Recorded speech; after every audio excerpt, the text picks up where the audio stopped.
Hello, this is the Stories Beside channel. I release videos every day for you.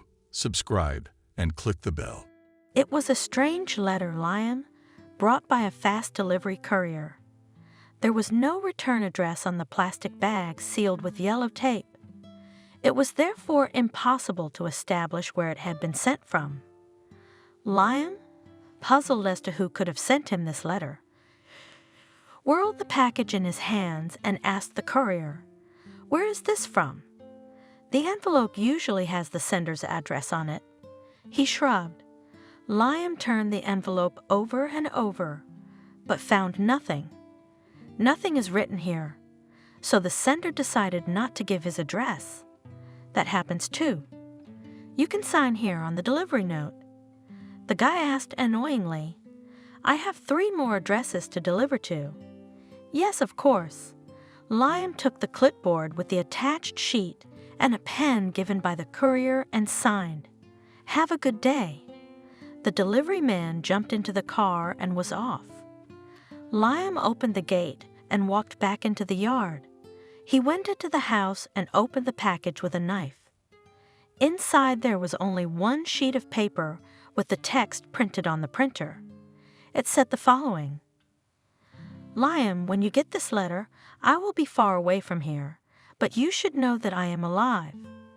I have chosen my own path, and I will follow it to the end. I'll probably never see you again. Know that I've always loved you. But after everything that's happened, we can never be together again. You know that better than anyone, don't you? Don't try to look for me. I wrote that letter so you wouldn't think I was responsible for my death, because there was no death. Goodbye, Liam. Try to be happy." And at the end, a handwritten signature. "Molly, who used to be your wife." Liam sank heavily onto the stool and covered his eyes.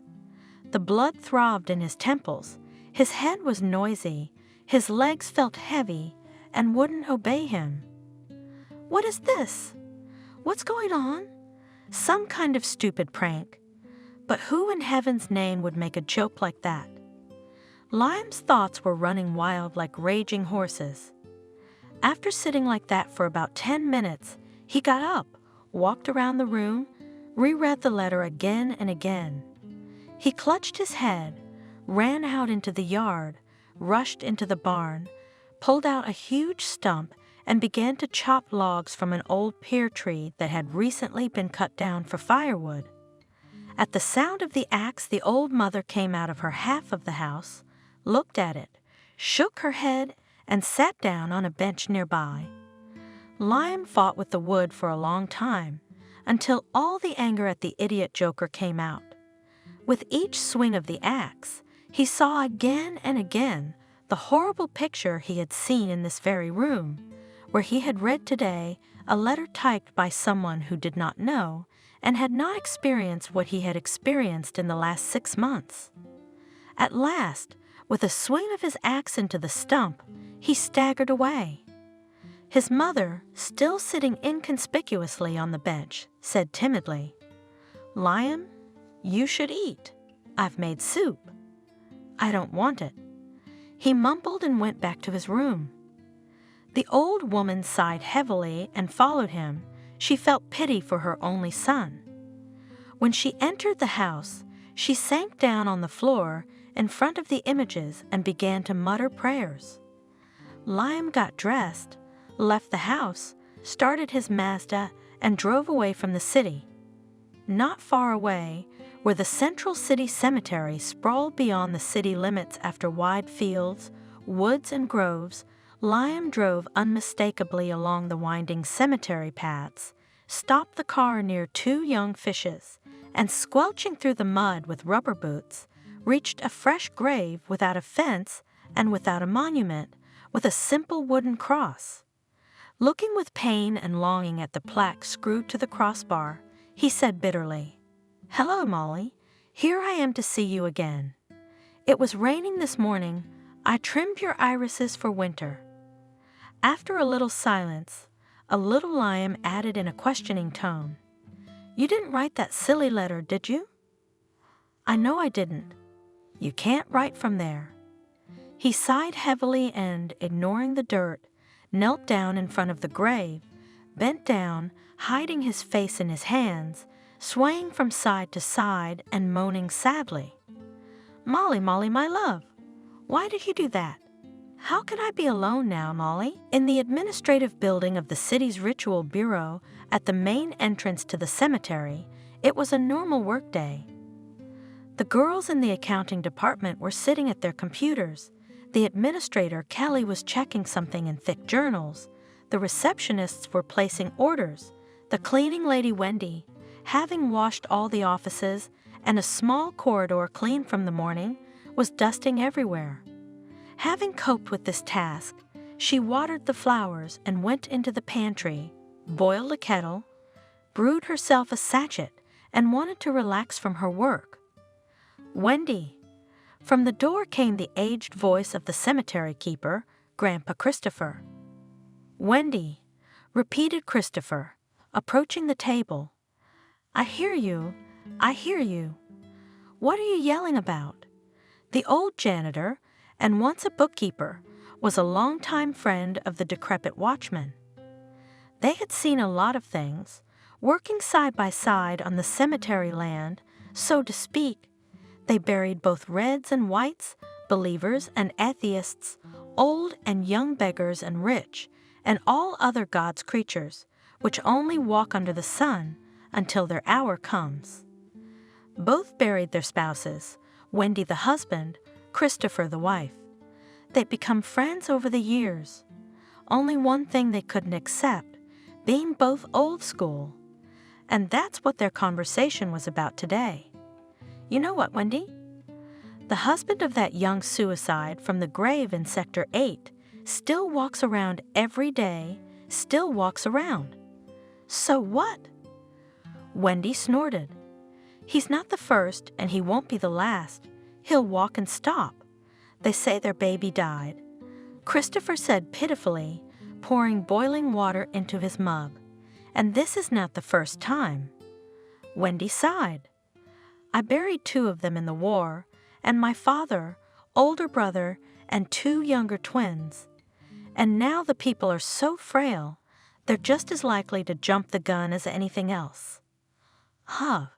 She spat over her left shoulder. "Fuck them." Yes, the watchman agreed. "People are going crazy. You know what, Wendy?" He suddenly perked up. "What have I noticed?" "Well," Wendy replied, blowing hard on her tea. "A lady came to the grave in the week. I don't remember the date, too." Wendy stretched out indifferently, which must have meant something. "Well, what was it?" "She came," Christopher reported at length. "By dusk, she was already standing for a long time, looking, and I was picking, trimming bushes. But she couldn't stand it. Wendy was almost angry. And what? And then she turned around," solemnly concluded the watchman, paying no attention to the discontent of the interlocutor. "Here I'll tell you straight and dumbfounded." "From what is it?" Wendy asked tiredly. Like 2 drops of water, solemnly raised his voice the old man. "Here's a cross for you, just like the dead woman. How about a sister?" Wendy yawned. "It happens." No, the watchman objected vehemently. The dead woman herself came to the place of her burial. Suicides always walk like that. They can't lie still in the damp earth. "Yes, that's right. I tell you, the earth doesn't accept them." "Well, it's true," Wendy agreed, getting a little lively. It was not for nothing that they were not buried in the Pogost under the Tsar. Only outside the fence, outside the line. "There," raising his finger to the top, the watchman proclaimed. "That's the way it is. And now they bury anyone right in the cemetery." He sighed. No idea. That was the end of the old men's conversation. Only one thing they didn't know was that most of their conversation was heard by the suicide's husband. When Liam finally stood up from the grave, he remembered that he had to pick up some funeral papers at the cemetery administration building. It had been a month since the funeral, and he still couldn't find the strength to go and sign the papers, to get everything that was due to the relatives in this mournful matter. He shook off the dirt from his pants, the sticking fallen leaves, and loaded himself back into the car. When he entered the building, he saw that they had already started lunch and wanted to leave to pick up another time. But suddenly from behind the ajar door of some storeroom, he heard a loud elderly voice, which was calling the number of Molly's grave. Involuntarily, he listened and recognized everything that Christopher, his elderly friend, was telling. On the way home, Liam thought hard. The morning letter and the conversation he had overheard had reopened a fresh wound in his soul, and the pain of losing his wife came to his heart with a new force. For the past month, Liam had been replaying their life together 1,000 times, afraid to find his own fault in what had happened, trying to understand whether it was possible to prevent the monstrous end. But today's events had made him experience, if not hope. No, of course, there could be no hope. But he must, by all means, get to the bottom of it to keep the memory of his beloved bright, to ultimately justify her horrifying act. They met on a rainy late fall day like this. The weather was worse. It couldn't have been worse. A frantic wind was bending the tops of the tall trees, pouring down frequent freezing rain, freezing on the fly and setting crusty, thin ice. Liam was on his way from the sawmill in the country, driving a car with a trailer loaded to the top with wood, and she was standing at a bus stop, deserted at that evening hour, poorly lit by a dim streetlight, a roadside, unsturdy plastic booth that offered little protection from rain or wind. Liam didn't even see her face at that moment, just being a kind and sympathetic person by nature. He felt sorry for the girl, who was probably freezing in the November weather. Buses from the suburbs didn't run very often.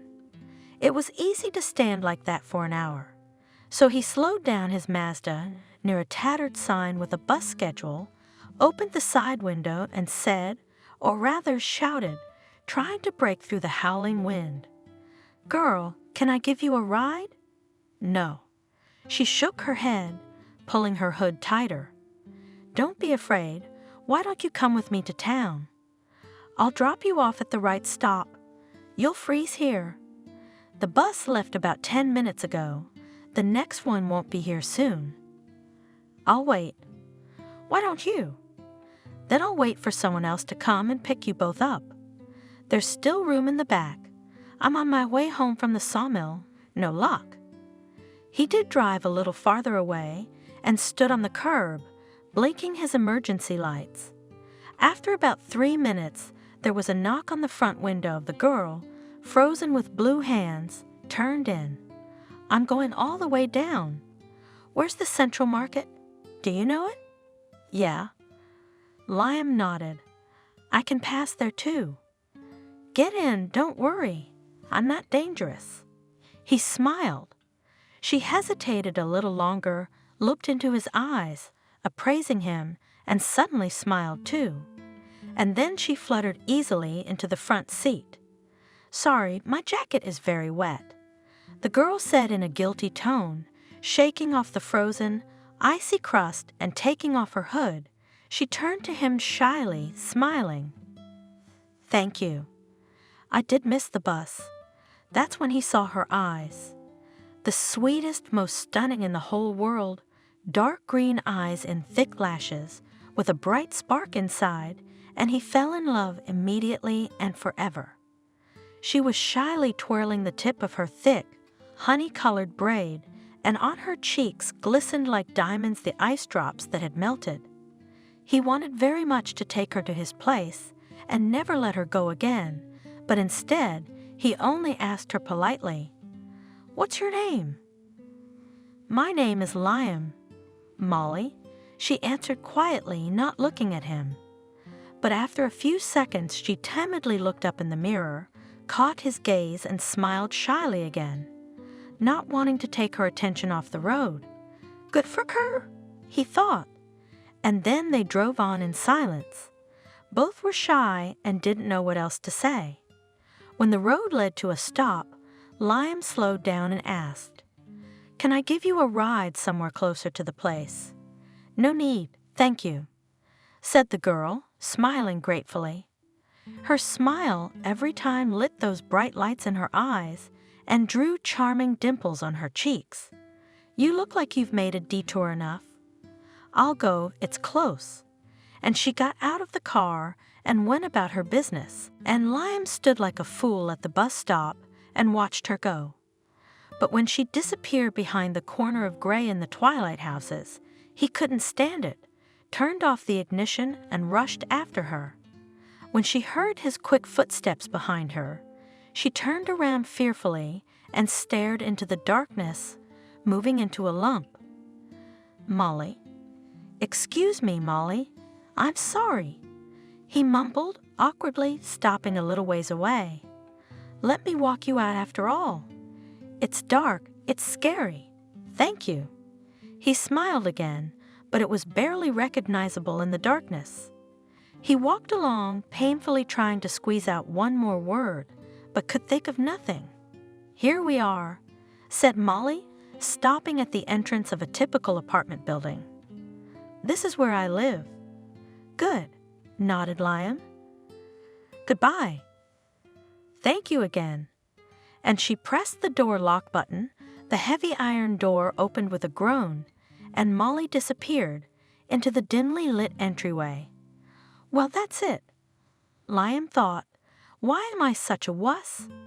Sighing, he walked back to the car and got in. He spent 5 minutes pointlessly watching the sagging wires of lampposts swaying in the wind and drove home. Liam had been quiet and shy since childhood. He never got into a fight, though he was physically superior to his peers and could not be called either a wimp or a weakling. He was involved in the school volleyball club, ran city marathons, studied not that brilliantly, rather normal, had no special achievements. Nothing stood out, neither appearance nor talents.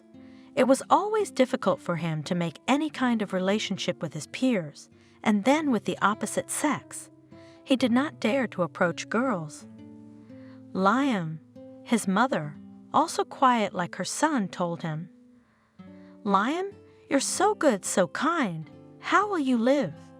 And she stroked his head like in childhood. He hugged her and kissed her graying head. "Somehow, Mom." "Oh," the woman was sad. "Why didn't you get any character from your father?" Liam father, that's who in their family was endowed with character for everyone. With an iron hand he managed the sawmill, where he was a senior in his own house, where literally everything, from the foundation to the furniture, from the fence to the birdhouse, made with his own hands.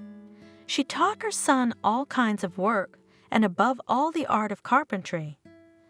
Liam adopted these fatherly qualities to the fullest extent, so when his father, strong and healthy, never complaining about anything, suddenly died of a heart attack, he took over all the household chores that a man should do in the house. It was in the 9th grade, so he and his mother were left alone. They had some savings, which quickly ran out, but Liam's uncle, my father's younger brother, helped a lot. He had worked in a bank all his life and strongly advised his daughter-in-law to invest in a cooperative apartment as soon as possible. So she did, registering it on her son. This saved the father's savings and allowed them to live normally. They rented out the apartment, fed themselves with a vegetable garden and some small livestock. My uncle was a good help. If not for him, Liam and his mother would have had a hard time in those years. Having finished school, Liam did not go to the institute. He studied 3 years at the Automobile Mechanical Technical School. He said that his specialized secondary education was enough for him to work with wood.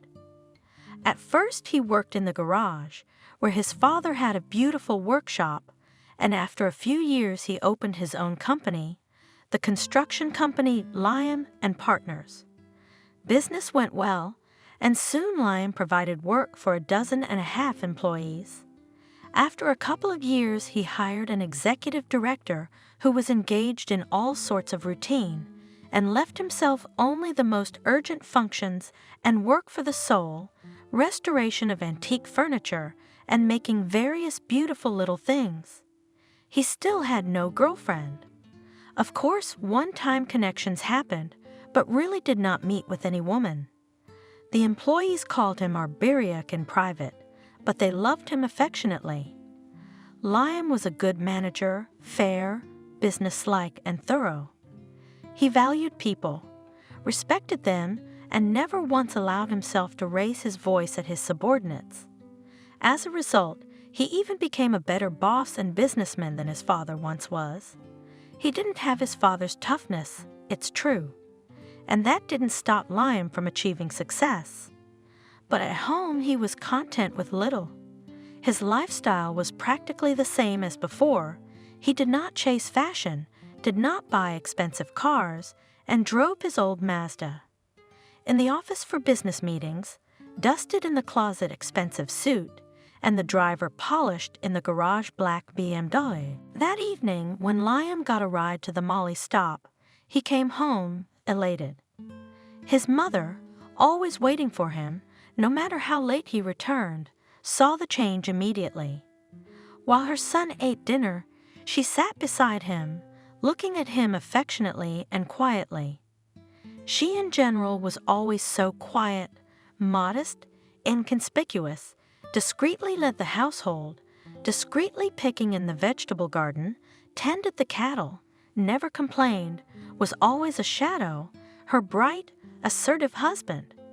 Did you finally find her son? She asked Liam when he set aside his empty plate. Yes, he nodded. I found Mom. And smiled a calm, affectionate smile, as he always did. Even in late fall, when some days are mostly gloomy and short, the sun still lights up the streets in the mornings. Albeit briefly, but the more valuable is this early gentle light. It is well known to those who get up early every day. Every morning before work, Molly walked her dog, a small brown dog with funny ears. Rescued a couple years ago from a dumpster where vicious animals had thrown him to die with his littermates. Molly adopted all of them, but kept this one for herself. After all, she had always had cats and dogs at home. And that morning, opening the driveway door, she, as usual, gathered a shorter leash to prevent Chupchiku to run out on the roadway. Who knows what kind of daredevil driver would get caught? But today Chupchik, always running out as if on fire, suddenly braked sharply and barked. Molly saw it a little later than the dog and also stopped in amazement. Right in front of their driveway stood a real carriage, a luxurious, marvelous mint colored with silver, drawn by a pair of sleek raven horses. In front sat the coachman, in green livery, waving a short whip. As if by magic, the carriage door opened and a young man in a good suit and carrying a basket of snowdrops stepped out. Good morning, Molly. He bowed and came closer to her. Please accept my humble gift. I'm walking the dog, confusedly answered Molly, flapping her eyes. Can I keep you company? Asked the unexpected suitor. Have I seen you somewhere before? Pensively stretched out the girl, and then she realized. You are the same driver with a trailer who took me to the city a week ago. She happily recognized her accidental companion. Liam, is that right? That's right, he bowed again. I didn't dare to ask you to meet me last time, because the atmosphere was not favorable. You were tired, cold, and obviously in a hurry to get home. Now I dare not keep you too long either. I just have one favor to ask of you. Would you agree to dine with me tonight, or any other day that suits you? I'm not busy tonight." Molly laughed. She suddenly felt so at ease. How pleasant it was, this unexpected occurrence on an ordinary November morning. "Great!" Lion was clearly pleased. "Then accept this." He made a sign with his hand, and another man, in plainer clothes, brought a large, beautiful box from the carriage. "We're having a theme night," said Lion. "The carriage will be here for you at 9 o'clock sharp." "Good. I'll be out with Chupchick from 8 till 9:30. "Permission to deviate?" said Lion. "The box and the basket will be waiting for you here when you come back from your walk." And so it came to pass. The carriage was gone, but the man who had come with Lion was waiting for the presents when Molly and Chubby returned home an hour later. He carried them up to Molly's door and then into the apartment, bowed and left. In the box was a gorgeous medieval-style dress, long, embroidered with glittering beads, with a double skirt and flared sleeves of marvelous emerald velvet with gold trim. It fit Molly's slim figure perfectly and suited her well. Looking at herself in the mirror, Molly wondered if there was a catch. Is it worth it to go to an unknown place and a complete stranger, in fact, a person? True, some maniac would hardly splurge on a dress and carriage, but who knows him? Thinking thus, Molly absent-mindedly looked through the box from under the dress and found in it a small card, which she did not notice at once. On it was a picture of a beautiful old building that Molly knew. It was an old nobleman's mansion. In the old days, it had been home to the family of a count, who had an estate and a large plot of land in this province, and now it was home to the most luxurious restaurant and hotel in the city. On the back of the postcard was printed the following: "Mr. Liam, CEO of Liam and Associates, invites you, lovely Molly, to a private dinner party to be held on November 16 at 8:30 at Victoria and Albert's. I look forward to seeing you there. Sincerely, Liam." And there was a handwritten signature. When Molly arrived at work that day, at the city's Social Security office, she showed the card to her coworker Clara. "Do you think we should go?" "Wow!" Clara marveled. "How did you do it? After all, this is the same firm, Liam and Associates, that built the new park. A thematic park, visiting a fairy tale, where among the greenery and flowers settled famous fairy tale subjects, skillfully made mostly of wood. Became a gift from this company to the city and a new local attraction. In addition, every weekend here at the expense of the same company, held various charity events, then children from the orphanage were brought to walk and have fun on the rides for free, then organized sports competitions with prizes from the sponsor. Yes, Molly herself has repeatedly participated in the fair Take a Friend Home, where volunteers adopted dogs and cats from the shelter in good hands. Yes, Molly agreed, and I think I just met their director. Really? Clara was interested. Tell me about it. And Molly told everything as it was, and about today's carriage, and about dresses, and about the basket with snowdrops. "Lucky you, friend," said Clara, listening to her story. "You seem to have drawn a lucky ticket from fate." It was said not enviously, but in a friendly way with sincere joy for Molly. "So you think it's worth it to go?" Molly asked. "My God, she's still thinking," splashed hands Clara. "Listen to her," and laughed. However, there was no one to listen to. The two of them were sitting in a tiny office, processing social payments, subsidies, and benefits. Formally, Clara was Molly's boss, but in fact they were good friends, ready, if anything, to help and sympathize. To sympathize with Molly, at least until that day, there was something to sympathize with. She'd been an orphan since she was 10 years old. Her parents were killed in a car accident while returning home from a vacation. Molly didn't go with them that time. She stayed with her grandmother in a small wooden house with a mezzanine buried in the green of gardens not far from the suburbs. Her grandmother brought her up, raised her to adulthood, taught her everything she knew: cooking, sewing, housekeeping, and caring for pets. That's why Molly grew up like a city girl and like a country girl. And in their oldest town, on the big river, there were still a lot of private buildings where people have long lived their own households, like Liam's parents. On the day he'd given her a ride, she'd just come back to town from her grandmother, who left every weekend. Molly, for all her gorgeous looks, was a very modest girl. Cosmetics practically did not use, dressed very simply, in everyone and everything saw first of all kindness and beauty. And people communicating with her revealed their best side. Immediately after school, she experienced an unsuccessful romance, which she did not like to talk about, and since then no one else has not met. Probably, if she had led a different lifestyle, there would be no shortage of suitors. But she just didn't have a place to meet men her own age.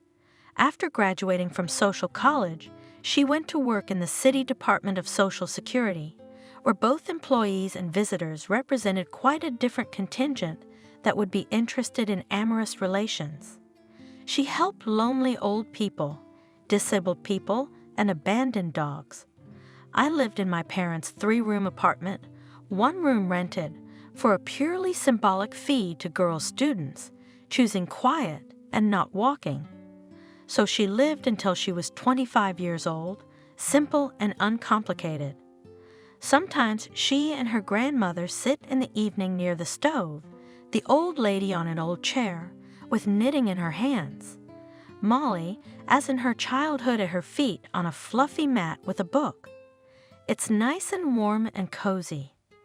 The wood is crackling, the flames are dancing, only Grandma, no, and sighs. Molly, my dear, when will you make me happy with great-grandchildren? I don't know, Grandma. You're so beautiful. Don't you have anyone in mind? No, Grandma, except Benjamin. Molly laughs.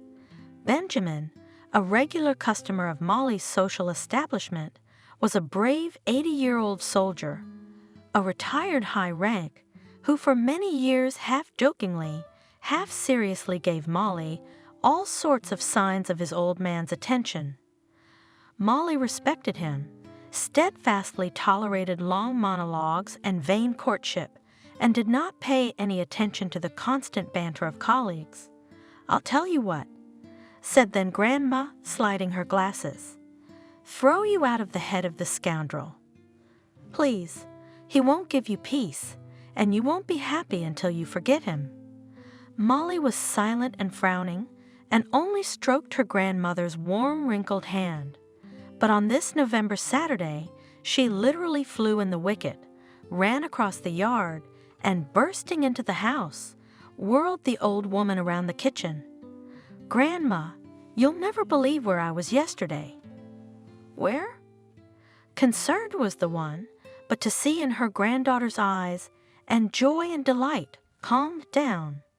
She looked under her blind eyes and saw what she had not expected to find for a long time, a lust for life. Such a joyful and cheerful, a little carefree, was her granddaughter in her youth. When in her senior year of high school, she met a man much older than herself, and they had a stormy, impetuous affair. And when the affair ended, as suddenly as it began, in Molly's eyes, extinguished that joyful fire. Of course, the grandmother then was strongly opposed to Molly connection with a grown man. To think of it, a schoolgirl and a man divorced, God knows what it will lead to. But Molly put up an unexpected and stubborn resistance to all of Grandma's attempts to end this abnormal relationship. How can you not understand? It's love. She fervently argued her position to her grandmother. It is not we who choose the beloved, but our heart, and the heart cannot command. Oh, an unnecessary you in books about love read. The old woman lamented, wiping away her tears. "Look, he will disgrace you, take advantage of you, and leave you." "What will you do then?" "I don't know, Grandma," Molly answered, almost crying too. "But one thing I do know. I can't do without him, you know." "Oh my God!" Grandma was horrified. "What did he do to you?" "How could he?" "At least my mother and father can't see me." "Oh, woe is me." "Grandma, calm down, please." Molly persuaded her. "I'm not in any danger, you know. He's not forcing me to do anything bad, believe me." "I can only hope so." "What else can I do, Molly? You can love me like you always have, and I'll always love you." Molly hugged her grandmother. "Don't cry, please don't cry." And to convince her grandmother that she was right and safe, she brought her lover home to get acquainted. They were drinking tea and feeling very awkward, all except Ethan. That was Molly's name for the suitor. He was indeed an attractive man. Even grandmother had to agree with that. Tall, statuesque, handsome, with a small straight beard, with dark, lively, and intelligent eyes. He certainly made an impression. Any woman would be happy to accept the signs of attention of such an admirer. What to speak of a young girl? Besides, he was obviously not poor and could offer his lady of the heart all sorts of life's goods. "I'm a businessman," he told his grandmother after greetings and numerous assurances of his honest intentions, "and a financier by education. And I worked as a senior accountant at the factory until my retirement." Smiled involuntarily grandmother. "And little Molly was always confused," said the dreaded accountant. "So my co-worker," smiled Ethan.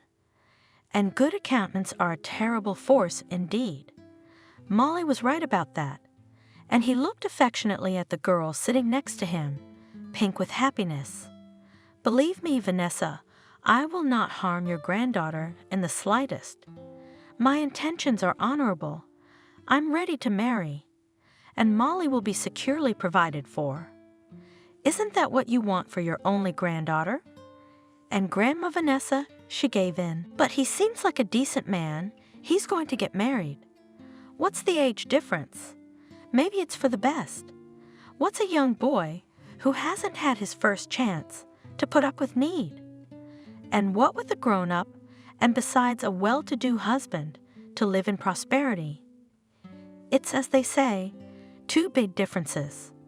Besides, Molly is madly in love, so the grandmother gave her blessing, to the delight of her granddaughter. Although her heart was scraping her hidden suspicions, a secret fear that not everything is as smooth as it seems. For a few months their relations had been going on quite decently.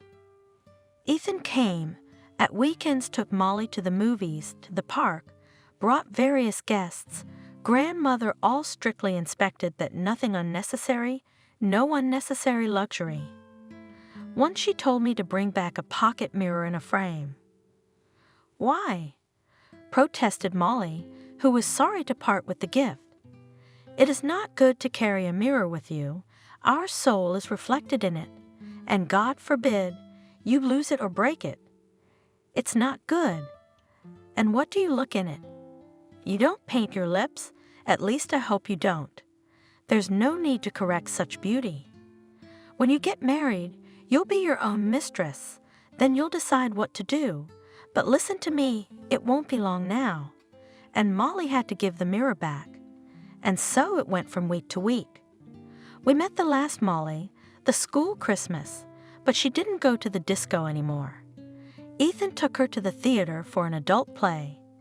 At the end of the school year, she only went to get her diploma. Even dresses were not ordered dressy. In a school uniform and a white apron, Molly served the solemn ceremony as a necessary duty, and on the graduation party did not even appear. Again with Ethan went to a restaurant. Grandma Vanessa didn't like it all that much. She was grumbling to herself. Takes the joy out of Molly. Once in a lifetime prom. It's not human. But Molly just laughed. What am I supposed to do there, Grandma? Dance with the boys when my husband's practically waiting for me. Grandma said nothing, rattling pots and pans in the kitchen. In the summer, she was shocked to hear that Molly and Ethan were going to the seaside together. But no, there was no such agreement. If he gets married, then let him take her wherever he wants to go. Do you know who they take to the seaside without a wedding ring? Grandma, come on. Molly persuaded her. Don't you want me to look at the sea? Yeah, Ethan and I have different rooms at the spa. Stop worrying. I'm begging you. But what's the big deal? Don't you trust me? I don't. Vanessa was tempted to say so, but she held back. She was a wise woman with a lot of self-control.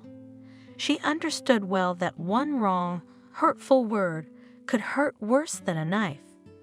You can ruin a relationship for life. So even here she kept silent, although she knew perfectly well how difficult it is for a young, turbulent, boiling, in-love nature to refrain from love attraction, to control her feelings. Ethan was more likely to be a grown-up, experienced man who could handle himself, although Vanessa wasn't sure about him either. That's why she sent Molly to the seas, and everything was boiling in her soul with bad premonitions. But what could she do? Hold her by force, lock her in the house? It would be better not to, only to make trouble on her gray-haired head. What could she do, a weak old woman? Vanessa did not sleep well at night, thinking, tossing from side to side, and during the day she sighed, grumbled, prayed, and mourned until Molly saw her. But she held on. I hope for the best. Hope springs eternal. Let me know when you get there. She told Molly as she walked her to the station. And do not lie under the sun for a long time. Burn or, God forbid, sunstroke. And they also say that in the sea jellyfish can be poisonous. Stop it, Grandma. Molly laughed. What poisonous jellyfish? Oh, sighed Granny. There are enough sea monsters in these seas. Don't worry, Vanessa. Ethan assured her. Just 2 weeks and we'll be back. We'll be fine. Molly's perfectly safe with me, believe me. God be with you. Have a good trip. The old woman said, and just looked at them with sad, tearful eyes. But they came back much later. It so happened that just a few days after their arrival, Molly's appendix was inflamed. The attack happened while she and Ethan were away from the sanatorium, high in the mountains on an excursion. She was brought to the clinic much later than she should have been. And the emergency surgery was difficult, and afterwards the inflammatory process began. Molly spent 3 days in intensive care in an unstable condition. Her grandmother at home would go crazy with worry, so Molly forbade Ethan to tell her what had happened. They told her later, when it was no longer life-threatening. But for 3 more weeks Molly had to stay in the ward instead of enjoying the sea, the sun, and the delights of the South. She returned home gaunt, haggard, pale, as if she was not at the resort, and in prison. Yes, in fact, the hospital intensive care unit was not much different from a prison, but that was not the worst part. Molly came back alone. She took a cab home from the train station. Without Ethan, she answered her grandmother's perplexed questions with one-word answers. Everyone was more reticent. Of course, Vanessa immediately realized that there was a rift between the lovers. But Molly never told her exactly what had happened, only stated the fact. We broke up, Grandma. It was a mistake. Ethan won't be coming here again. Wise Vanessa stepped back and didn't ask any more questions. At first, of course, she suspected the worst, that the scoundrel had taken advantage of the girl and left her without regret. Vanessa from day to day waited for the appearance of grave consequences, Molly's unsuccessful affair. But weeks and months passed, and it became clear that there would be no consequences. Molly was not pregnant.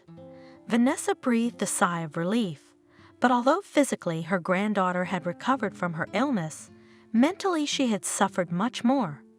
You can say that she left home a girl, naive, laughing, dreamy, a real maximalist like everyone in her youth. And she came back a wise woman, sad, disappointed. Baba Vanessa had heard her granddaughter sobbing in her room at night, more than once and more than twice. She saw how long she could not fall asleep in the evenings, how her light burned half the night, how something tormented her granddaughter, and how the joy, the young sparkling joy of life, flowed out of her drop by drop. Molly spent the rest of the summer behind the fence, never leaving the house beyond the vegetable garden. Sometimes she would sit on a bench under an apple tree and look, seemed to be looking somewhere. But where can you look farther than the raspberry patch? So she was trying to see something in herself. Vanessa just sighed and prayed.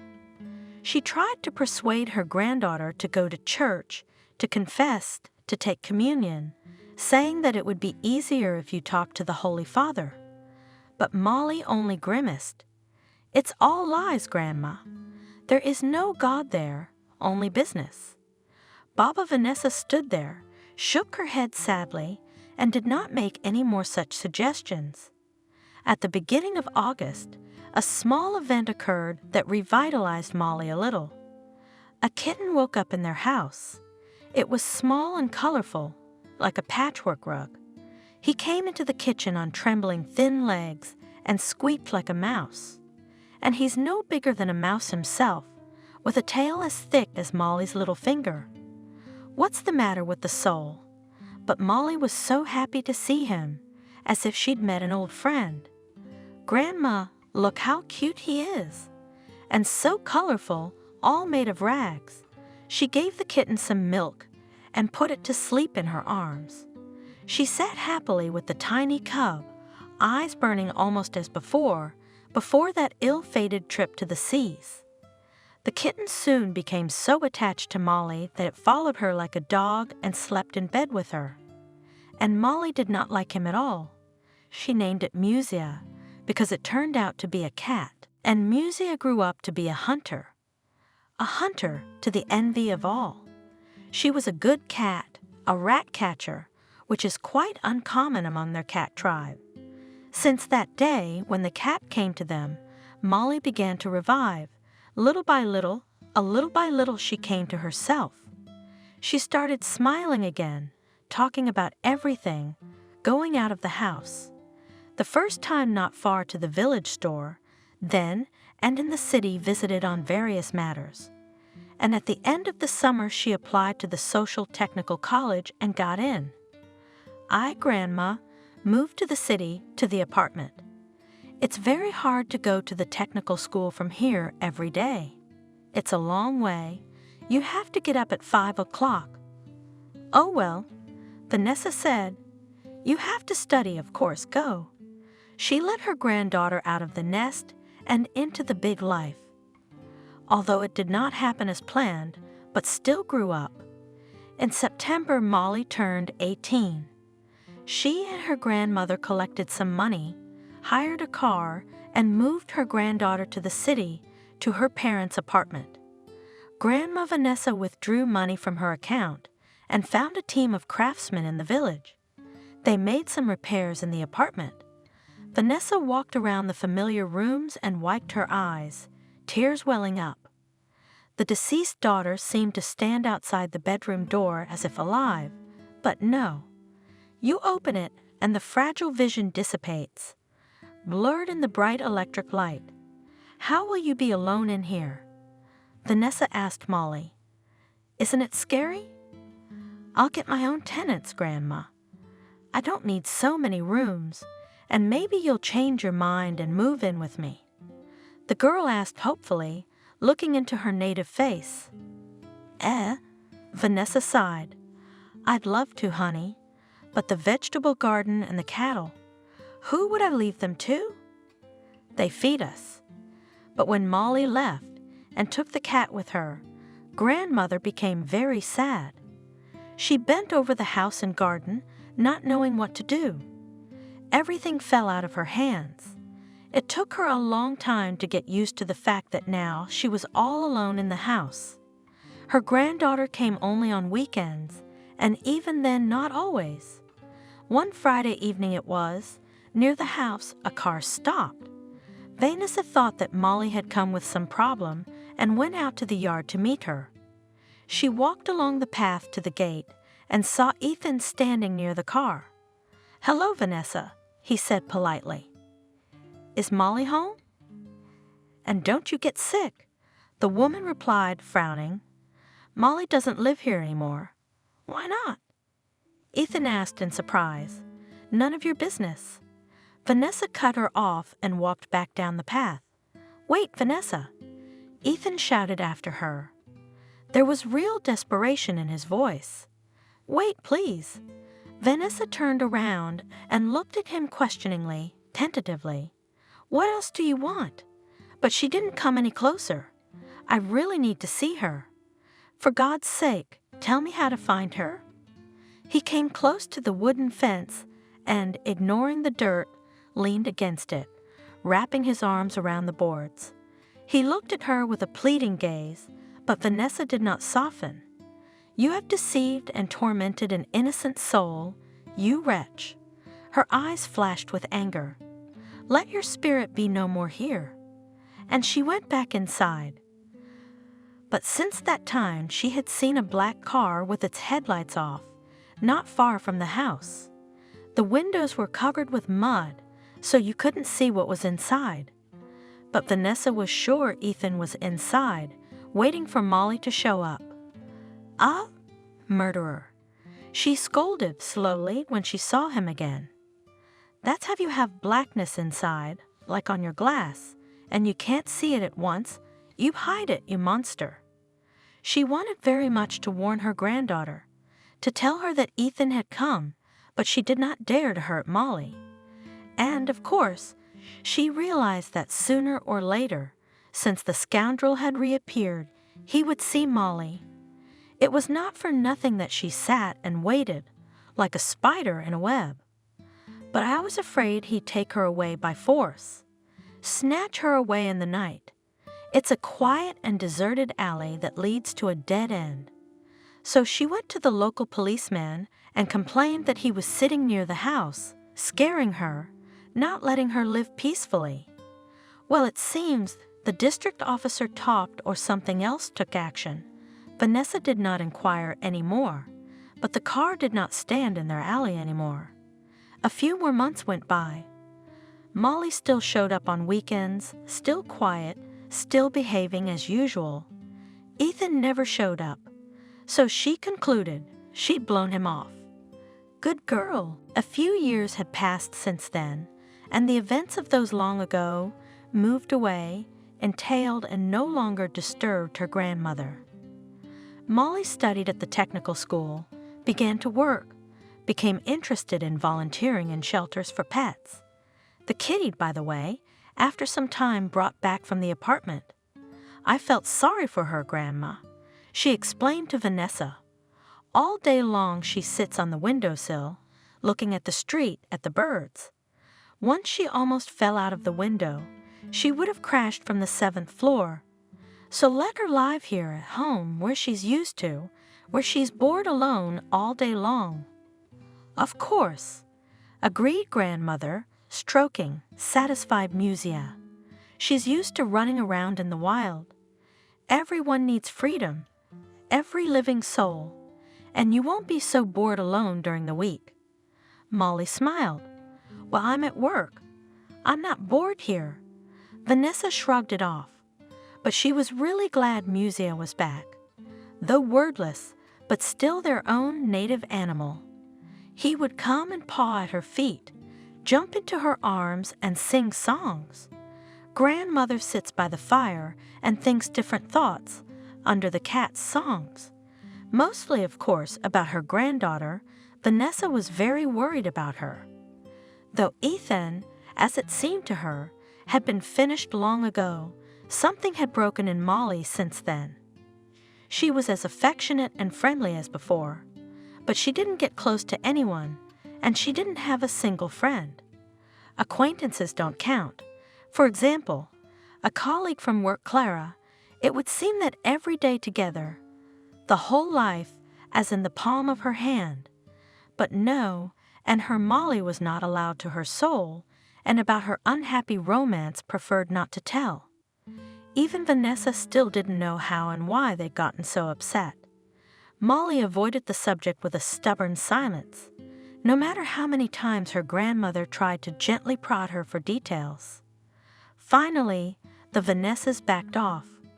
What was that has passed and bygone.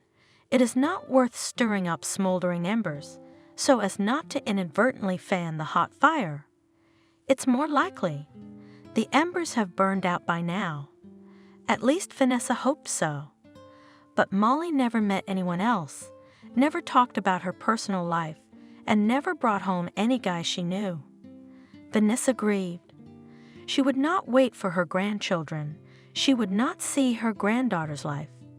Therefore, on that late autumn Saturday morning, when Molly with burning eyes, with ruddy cheeks burst into the house, grandmother's loving heart trembled with joyful anticipation. "Molly, my darling." She hugged her granddaughter and stroked her cheek affectionately. "And I made pancakes. Want some? With cherry jam?" "I will." Molly responded enthusiastically. "Of course I will." Vanessa was happy and began to work in the kitchen, giving her pet various treats. Molly, who had been eating like a bird lately, had a great appetite this morning, much to her grandmother's delight. She laughed, joked, and rejoiced in every little thing like a schoolgirl. Grandmother wondered, and it all cleared up when the table was cleared, and Molly told her about last night's adventure and her acquaintance with Liam. From the very first time they'd met, when he'd given her a ride into town, picking her up from a cold bus stop. "Can you believe it, Grandma?" Molly said, glowing. "Me and Chubchick, we come out of the entrance, and there's a carriage. The very real carriage, like from a fairy tale about Cinderella. You should have seen it." Vanessa laughed and marveled. The story was incredibly beautiful. And grandmother listened attentively, while Molly told and told about her date with the handsome prince, looking far away through the window. The carriage pulled up to the restaurant building. The huge, gaudy Victoria and Albert's lettering gleamed on the ancient facade, obscuring the skillful bas-reliefs. Molly faintly wrinkled her nose, and it didn't escape her companion's attention. "I don't like it either." Trustingly, he informed her, leaning toward her. "But that's all right. Perhaps things will change soon." Dinner was amazing, like a fairy tale. They had the whole fireplace room to themselves, decorated in the pre-revolutionary manner. A fire burned in the huge fireplace, lined with white stone. Everywhere hung pictures in gilded frames. There were luxurious vases, carved statuettes, and bronze candlesticks with wax-weeping candles. In the far corner nestled a large grand piano, beautifully inlaid and with an open lid. As soon as they entered the hall, live music began to play. A small orchestra near the piano played a lovely old melody on stringed instruments, and a waiter in white gloves greeted them solemnly, escorting them to the table. The dinner passed off admirably. Liam was gallant and polite. Molly felt like a fairy princess, and when he took out of the inner pocket of his expensive tailsuit a velvet box with a gold ring, she even wept from surprise. Liam had proposed to her. He was ready to marry her at any moment. "That's how it is, Grandma." The girl finished her story. "And what did you decide?" Vanessa asked, looking thoughtfully at her granddaughter. "I don't know yet." Embarrassed, Molly answered, "It's all so sudden." "Come out." Suddenly the grandmother said confidently, "Come out, honey, and don't even think about it." "How, Grandma?" Molly marveled. "How can you say that? You haven't even seen him once." "So," Vanessa responded, "but I feel perfectly well, having heard your story, that he is a good man, a whole man. Such people are not on the road, Molly." Molly herself felt that Liam was the one she would be like a stone wall behind. During the remaining month and a half before Christmas, they met several times, went for walks with Chubchick, went skiing, even had a tour at Liam's workplace. And of course they met a few relatives. Liam organized a party together. His mother was much closer to Molly, the grandmother, as she aged than to her parents would have been had they been alive. The two older women found common ground easily and quickly, and that same day, with tears of joy, blessed their children with a happy life together.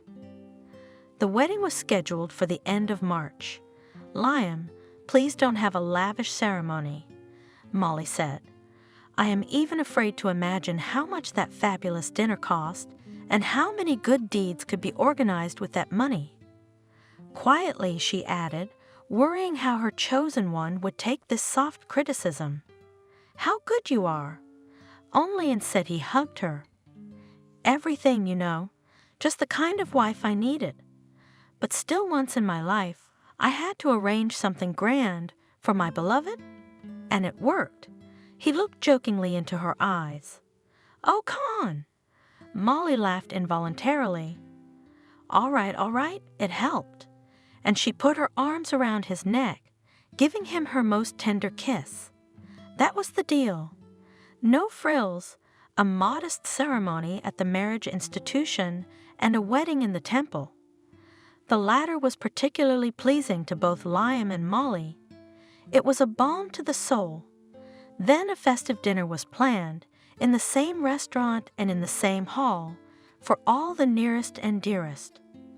There were only a few people: Molly's grandmother, her cousin, an old man who helped her and Molly while they were still strong, a couple of Vanessa's close friends' neighbors, a few of Molly's friends from the volunteer center, and above all Clara's colleague. On Liam's side, of course, Mom, a few close relatives and 3 of his co-workers, the executive director, the chief accountant, and the senior foreman. Get acquainted. This is my 3-headed dragon. This is how he jokingly introduced his assistants to Liam, his future wife, when they first met. We've been through fire, water, and copper with them. If it weren't for these wonderful, in every way people, I wouldn't have made it. The wedding went as smoothly as it could have. The charming bride in a simple white dress with a small hairpin and veil, and the personable groom, in a dark blue suit, made a lovely couple. Liam was not a fatal beauty, unlike Ethan. The simplest European face, honest, without any double bottom. But happiness made his face truly beautiful. Besides single until now, the owner of a well-known company, a man of wealth, and not prone to the usual vices of rich idlers, he was, no doubt, the most enviable party in town. But to Molly, his fortune was not the decisive factor. Rather, character, similarity of thought, lifestyle. They'd both been brought up in a strict, no-frills upbringing. They knew from their own experience how money was made and knew its real value. Both Molly and Liam, without collusion, had the same idea, instead of going on a honeymoon, to make a serious donation to the needy. Thus, the city orphanage, a nursing home, a hospice, and a perinatal center received huge sums of money. Molly, on the other hand, received from her husband the most wonderful gift she could imagine. Liam gave her her own dog shelter. That's how their life together began, fun and easy. Molly never asked anything from her rich husband, nor did she change anything in her lifestyle, having married and become the wife of one of the most influential people in town, except that she no longer worked at the Social Security office. Benjamin, her former boss, was not comforted, but hundreds of homeless, offended by fate and people who had not known love and care before furry and tailed pets got their fairy. Molly ruled her kingdom with a loving but firm hand. At the end of the year, another joyous event happened to the young family on Christmas Eve. Molly and Liam learned that they were expecting a child. That's right, they found out together. They'd always done everything together. And when Molly suspected a new little life inside her, she didn't even think of going to the doctor alone. "We have to find out together," she told her husband. Of course, agreed Liam, and they went to the doctor. Well, let's see. The monitor of the ultrasound machine was turned to them. And there's our little prince. The news of a grandson and great-grandson made both mother and grandmother sob with happiness. And the first words they both uttered were exactly the same. "At last, I couldn't wait. Molly, my baby." Grandma Vanessa wiped her tears with the tip of her handkerchief. "Take care of yourself, my dear. Don't overwork yourself. Take your vitamins." Yes, Grandma," Molly agreed, smiling and wiping away her tears. She was both happy to see her grandmother's happiness and bitter that time spared no one. How long had it been since Granny was still a sturdy young woman? "Oh, long ago," Molly answered herself. "And I was just finishing elementary school, and suddenly I was crying harder than my grandmother." Liam and Vanessa got worried and put her on the couch, ran in and brought her some valerian. "It's all right." Molly, who had cheered up after a few minutes, calmed them down. "It was just hormones. Wait till I start eating plaster and demanding chestnut pudding in the middle of the night, and you'll get it as soon as you want it," her husband assured her. "Now get some rest." Molly's pregnancy flowed easily, not even a leg cut off, and almost no toxicosis, all term excellent tests. So the news that their baby boy is down took everyone by surprise. "But he's practically healthy," Molly said desperately as she unwrapped the diapers. "He doesn't look sick at all." "What? What's wrong with him?" "You see," the woman doctor coughed awkwardly, "for a while it will seem like he's no different from any other baby. But soon the mental and physical retardation will become apparent, even outwardly. A child with Down syndrome is easy to recognize. They all kind of look the same." "Nonsense," Molly objected vehemently. "He looks like Liam. There's the eyes and the nose." She lowered her head and cried. "Molly, my dear," Liam came to her. "Calm down, please.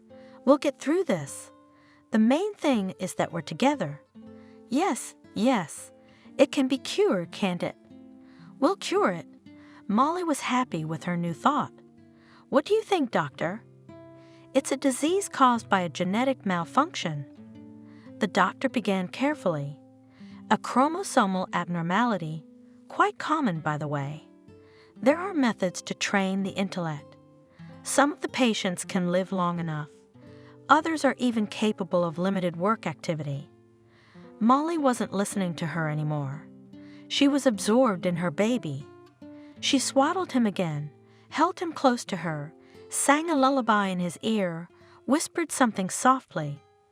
Finally, resolutely, she said to her husband, "Let's go home, Liam. The walls help at home. William and I can manage. You'll see." "Of course we will." Liam put his arm around his wife and gently, supporting her by the shoulders, led her out of the study. For 2 long years they had been getting used to the fact that they were parents of an invalid child. 2 years of their lives were spent on endless tests, studies and exercises, infusion, lapping, physiotherapy, homeopathic treatment, and other procedures. The bottom line loomed one way.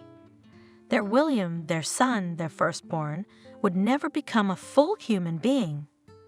All of Liam's money, or should I say, all of the world's money, was powerless to solve this small problem, the size of a single chromosome. Molly's cheerful optimism lasted just about that long. By William's second birthday, she was off the rails. "What can I get you, darling?" Liam had asked her the day before. "What's the occasion?" Molly grumbled unhappily. "What's that? What's the occasion?" "The birth of our son." Liam smiled. "Oh, that." Molly grinned mournfully. "Give him a new chromosome set, a whole one, not broken." "What, you can't?" She shrieked, seeing the judgment and sadness in her husband's eyes. "And I thought you were all-powerful. The great Liam. Look at him. He can buy everything, but not what is really needed." She was screaming at the top of her voice. Then she was hospitalized in a neurological clinic for the first time. However, the name neurological did not quite reflect the essence of what was going on here. The patients were wealthy lunatics, roughly speaking, as well as wealthy alcoholics, drug addicts, and those with other related conditions. She came back quiet, lost, broken. She should never have been allowed to carry this burden alone. Said Liam, the chief physician of this forlorn institution, a low, dense man with tired and intelligent eyes. "Even with a normal infant, it's very hard on the mother without help. It is physically terribly exhausting. What to speak of such children? Have you not thought to look for a nanny? Or preferably two, a regular au pair and a masseuse nurse?" Molly was admitted in this condition primarily due to daily exhaustion. Consider that she hasn't had a decent night's sleep in 2 years. That would kill anyone. Plus the constant realization of her own powerlessness. This has to be dealt with, and quickly. But I kept suggesting that she find an assistant. Liam was confused, but she doesn't want to. She thinks she has to do everything for her son by herself. "No, no," the doctor said resolutely, smoking a cigarette. "This is absolutely impossible. A little more of this regime, and she will become a regular client of our clinic. Do you understand?" Liam was suppressively silent. "But before discharge, let me give you some advice of a personal, so to speak, nature. May I speak frankly? Of course, your son will never recover. You need to accept that fact and move on, not try to find a magic cure, because there isn't one. Get him a good nurse, be happy with your wife that you can afford it, and make sure you have another baby. Believe me, you have a good chance of making it happen. Just because your first baby was born this way doesn't mean the next one will be abnormal. I'm sure it doesn't. I'm sure it doesn't." "Thank you." "Heavy," sighed Liam. "I wish I could explain all this to my wife. It's impossible while she's like this. She needs rest. The best thing to do now is to take her away to rest, to take her mind off everything and make her feel better." "You know, Emmanuel," Liam cheered up, "that's a wonderful idea." "Yes, it is." The doctor nodded. "That's exactly right. Go far away, somewhere where there is no communication, preferably. Are you suggesting we leave William to a stranger and go on vacation?" Molly looked indignantly at Liam. "I'm not suggesting it, sweetheart. I'm putting you on notice." Liam replied firmly, "Understand it's necessary. Your doctor said you won't get better otherwise. You need rest." "How can I rest, knowing that my son is suffering here alone, and he needs his mom, and his mom left him and went on vacation?" "What are you talking about, Liam?" And Molly cried. "Molly, he won't be at home and he won't be alone. He will be in good hands in a specialized clinic where he will be given proper care." "Proper care? Will they give him love? A mother's love that can't be replaced. Yes, he won't even recognize himself." Liam got angry. Don't you realize that? He smiles at me. Molly said quietly. Smiling, you know. That's all he can do, smile. He can't say what he's thinking or ask you and me for anything. He can only smile when he feels good. And he only does it with me. Darling, Liam sank down in front of her right on the floor, hugged her knees and pulled her to him. My darling, understand. He's sick, he's very sick, and he'll never get better. And you and I will have more children. Let go. In an icy tone, Molly said. Let me go now. That was the end of their conversation. However, Liam still managed to break his wife's stubborn resistance. With the help of Emmanuel, pumped with sedatives, Molly was put on a plane and taken. You know, they told me here that such special children. She said it now quite calmly. Hippotherapy is very helpful. Can we buy him a little pony? Of course we will. Liam agreed happily. And you know, I was thinking maybe we should move to a bigger house. We could have everything set up for William. A gym, a swimming pool, a room for a nurse, and a lawn for hippotherapy. What do you think? I say I have the best husband in the world. Molly hugged him. The silver iron bird carried them to their homeland. Here already showed the lights of the city, where they have a change to another plane. They landed, clapped to the pilots, served the gangway. Sit here, darling. Order yourself a coffee. Liam took his wife to a small airport cafe. I'll deal with our luggage and call a cab. Okay, but you won't be long. Molly smiled. The phone rang as soon as Liam switched it from airplane mode. Liam, good evening. It's from the clinic. We're very sorry. We've done everything we can. Your son.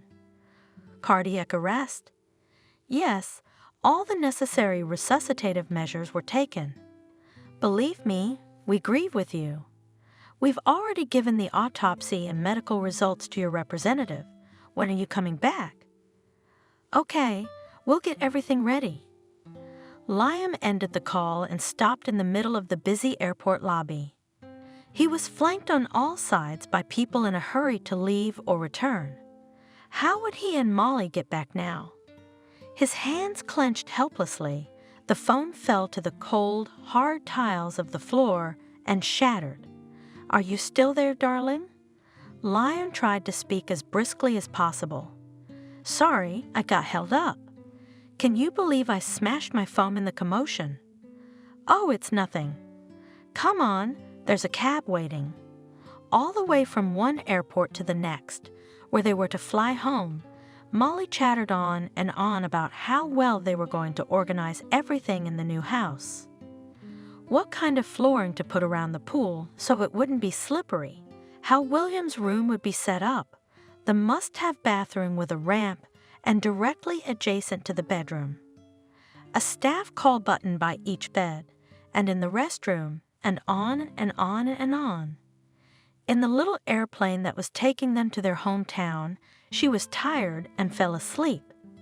And Liam kept thinking this way and that, thinking how to tell her this terrible news. I should consult Emmanuel. He would tell me what to do. Oh, my phone is broken. All my contacts are there. They're home at last. Now I can put her to rest and find the doctor's phone. Liam, Molly, you're finally back. I've been crying my eyes out. What a grief, but life went on. We'd had to work, move on. The house was now quiet, dusky, uncomfortable. There were 2 shifts, 2 caregivers with Molly around the clock. Liam's mother was at her side, quietly crying and praying. He himself spent most of his time at the office. He'd come home at midnight. He would ask the nurses how the day was going and go straight to his room. But one morning, Molly woke up unusually lively, ate well, smiled, and asked about Liam. Do you want him to come? The nurse asked her. Yes, let him come. Molly nodded. I want to tell him something. When the worried Liam entered the house, she herself ran out to meet him, smiling, bright and happy. Liam, where are you getting to? Come on, we need to talk. You know my love. She began as they made their way into the living room. I had a dream about William today. Yeah, just like he was alive. No, don't worry. She raised her hand in a warning gesture. I know perfectly well now that he's no longer with us. But he was so joyful, so real, you know? And most of all, he walked and talked like a normal child. You know what that means? It means that where he is now, he's happy, and that means I'm happy. Don't you, dear? Asked Liam, looking into her eyes. He was surprised and pleased by his wife's reaction. Really, Liam? Molly answered firmly. I want to clean myself up and get on with my life. Tell those minders to get out of our house. I'm well now, and I don't want to see strangers here. Very well, agreed Liam. He took both women into another room and asked them to rest for a while, to take a break. We'll see, he said to them. How will things go? I wouldn't trust such a sudden change if I were you, said the older of the two. Believe me, these patients can be very cunning at times. If I want your opinion, I will ask for it. Liam answered her rudely. He remembered well how well the treatment had worked last time. Why shouldn't the same thing happen now? After all, it had been so long. Molly had really cleaned herself up. She went to the beauty salon, did a new hairstyle, went shopping, bought some little things, and a beautiful light-colored dress, and even had a manicure and pedicure. How do you like me? She smiled at her husband. Nothing? It's great. You're the most beautiful. He was as happy as a child. That afternoon, evening, and even night, they had a wonderful time. Everything, absolutely everything, seemed the same as before. In the morning, when Molly saw Liam off to work, she made breakfast and told him she was going to work at the orphanage. She said she really missed her tailed angels. Don't stay out too late, or you'll be exhausted. He kissed her and drove off to the office completely happy. Don't worry, I'll be here when you get back. His wife promised him and waved goodbye. She really was here, had been, and hadn't left for any orphanage. She was here while Liam, soothed by her fake normalcy, was at work. Still was, while he was on his way home. The doctor at the morgue then said it all happened some 15 minutes before he returned. He walked into the house and called out cheerfully, Molly, where are you, darling? I'm home. No one answered.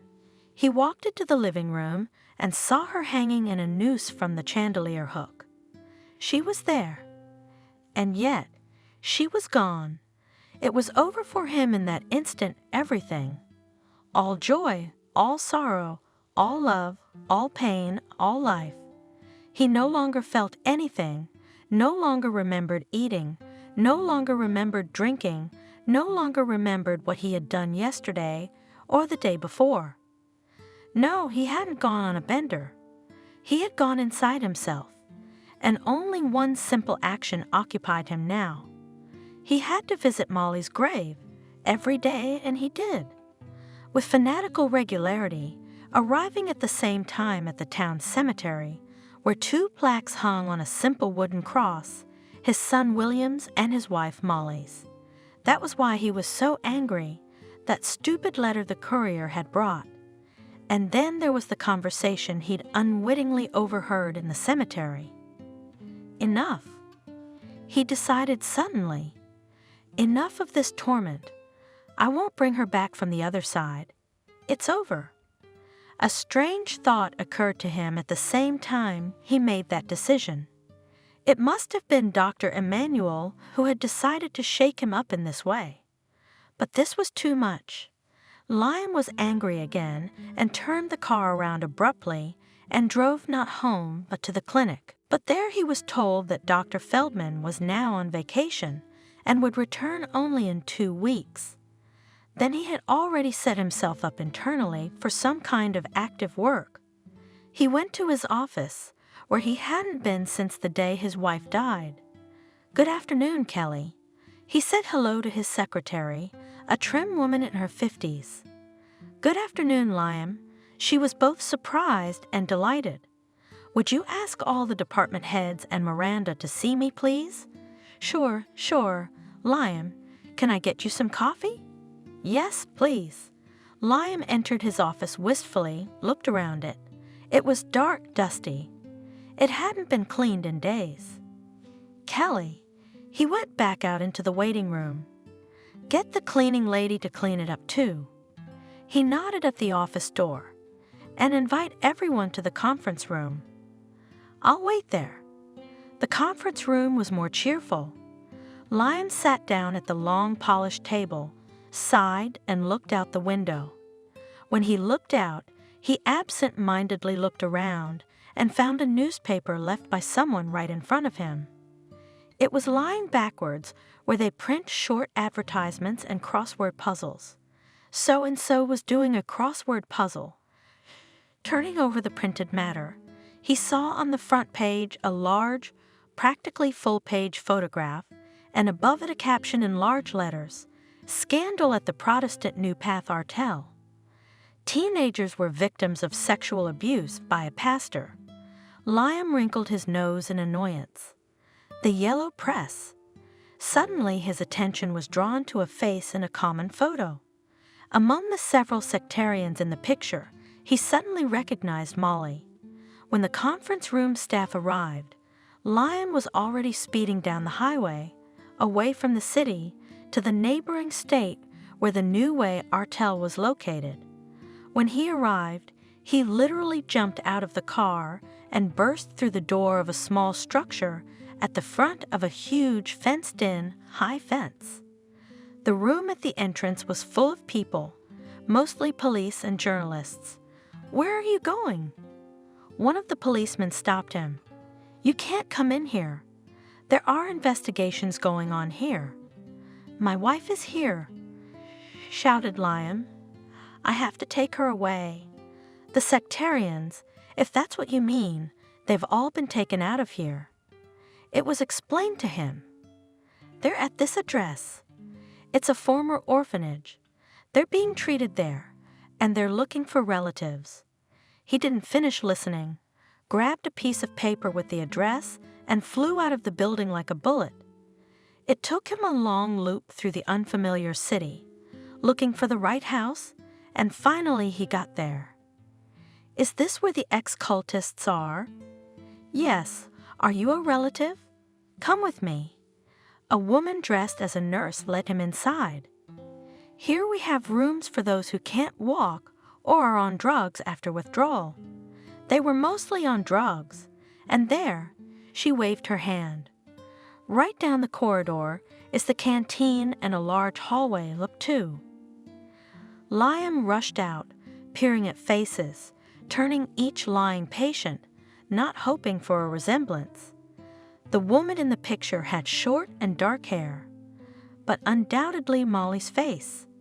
The search took him a long time. Another sister came in and began to help him, calling people by name, telling him about them, giving details. And then Liam had an epiphany. He pulled a picture of Molly out of his jacket. "Look, please, do you recognize her?" "Yes," the sister nodded. "That's Agnes. That's what she calls herself. Come on, she's probably in the hall." "Right? There she is." "Molly?"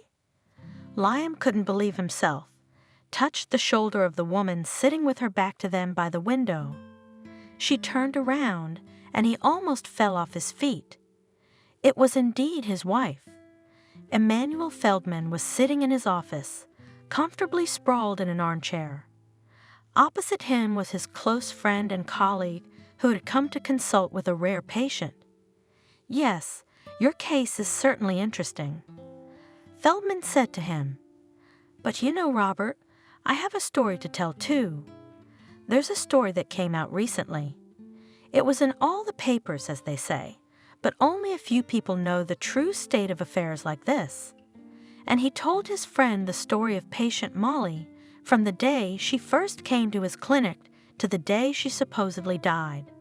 Yes, that's right, imaginary. Can you imagine, Robert? Her husband pulled her out of the noose himself. He was heartbroken. Who'd have thought it was just an elaborate staging? Turns out her old lover found out years later about the tragedy with their child. He'd been following her, and on the day she'd made her decision, he'd also been nearby, saw her husband leaving, climbed into the house, twisted her up, drugged her, put her in a noose just before he arrived, but tied the rope so it wouldn't do her much harm. But she looked really dead. He faked a respiratory arrest. You know that's possible, right? How did he do it? Oh, it was a clever con man. A criminal David Copperfield indeed. He used to be a banker, but then his business went under and he organized this infamous sect, which was recently shut down. He forgot himself, he thought he was God, and he crossed the line. He became a monster. So when he killed her like that, he arranged with the orderlies in the morgue, and the body was replaced by a dead girl from his sect. And he took his victim back to his lair, to this new path. She didn't need drugs to keep her there. She was already completely out of it after losing her child. Gladly, you might say, accepted the rules of the new game. She adapted there, called herself Agnes, but one day she managed to write and send a letter to her husband. That's where it all started, actually. She must have felt subconsciously that she was not in her normal life. You understand me, don't you, Robert? Oh, yes, my colleague agrees. We're just beginning to understand the mysteries of our subconscious. How bizarrely life sometimes weaves its threads, and we as silly moths fly to the false light of a distant lantern, not noticing these invisible obstacles. But often we get hopelessly entangled in them, breaking our wings, destroying our lives. A few years later, when all their old life had faded a bit, and they had already started anew, Molly and Liam were sitting on the veranda of their big house and cradling their newborn twins, a boy named Vanya and a girl named Mila. Liam, I was so worried that it might happen again. Thank you for convincing me to have these adorable babies. I'm happy, my love. I'm so happy. We will never be disturbed, you promise me. Liam nodded his head reassuringly. His Molly was now safely protected from anything that could hurt her. He had managed it. He had freed her and brought her back to life.